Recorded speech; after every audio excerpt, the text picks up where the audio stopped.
Hello po ma'am, good day po. Magtatanong lang po sana ako about sa pag-apply as T6 applicant. Bale, kakababa lang po dito ma'am na pwede na po mag-apply.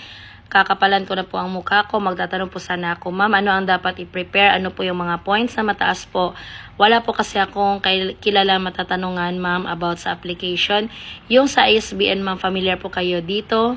Okay, isa-isahin po natin ito. So, ang unang tanong ni ma'am ay kung ano po yung i-prepare niya. So, ang i-prepare niyo po ma'am ay yung pertinent documents niyo po. So, ang pertinent documents niyo po ay makikita po natin ang mga listahan sa DepEd Order number 20 series of 2024.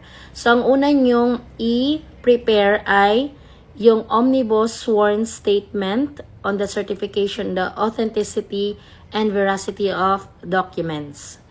And then, letter of intent, addressed to the head of office, duly accomplished PDS and work experience sheet, photocopy of valid ID and updated PRC license ID, photocopy of certificate of board rating, and then photocopy ng inyong TOR and diploma sa graduate and postgraduate, updated service record, latest appointment, and certificates po ng inyong training or professional development.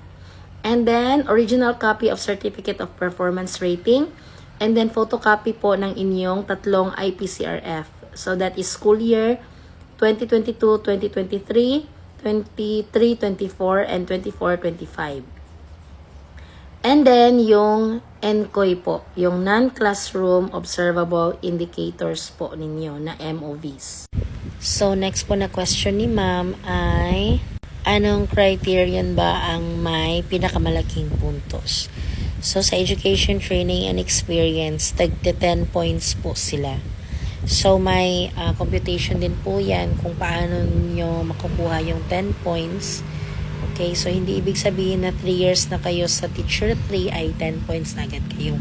So, basta may computation po dyan, naka-indicate po sa DO20 series of 2024.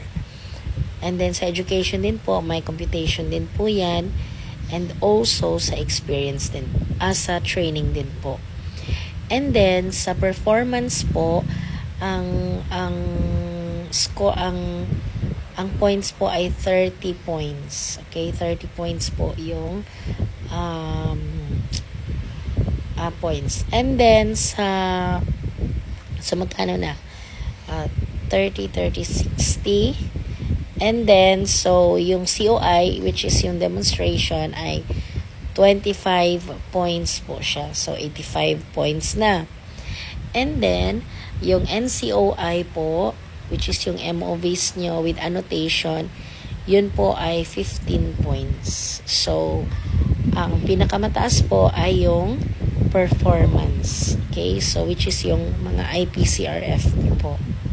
So, kailangan, kung gusto nyong makakuha ng mataas na score or perfect score, kailangan outstanding kayo sa inyong IPCRF or kung gusto nyong makakuha ng mataas na score, at least very satisfactory yung IPCRF niyo po. And the next question niya po ay familiar daw po ba ako sa ISBN? ISBN po, yan po yung parang binibigay na allocated na code or number po ng inyong libro na ginawa po ninyo. Okay, so yan po ay nabibilang sa authorship po yan. Okay, so kung may authorship kayo, tapos pinapublish nyo yan, so gagawan kayo ng ISBN yan sa publisher.